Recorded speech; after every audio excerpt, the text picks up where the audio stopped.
Well, Isabel, since we've been here at 3:30, there has been a steady flow of shoppers in this market basket. I mean, the lines here were not for the faint of heart earlier, and I can tell you we've been chatting with shoppers who say they're basically getting the essentials, eggs, milk, bread, bottled water, all in preparation for the incoming storm and, of course, for the Super Bowl. Now, the parking lot outside of this market basket is absolutely packed with cars. I'd say we saw the most action around 4 o'clock this afternoon. People, again, not only grabbing their grocery essentials, but lots of Super Bowl party supplies. Many people told us that they actually didn't have anywhere to be in the first place since they planned ahead for the snow.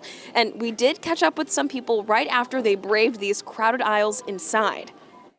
I was hoping to beat the crowds. Unfortunately, that wasn't the case. Do you think some people in there are maybe panicking a little bit? Maybe, yeah. Okay, and you saw. But again, it's New England. I get the milk, the bread, the eggs, the Gatorade. Right? I don't worry about it. Why don't you worry about it? I got a snowblower. I'll take care of it. It's just another storm that we'll get prepared for. We're all kind of used to the snow. I got the four-wheel drive on the truck.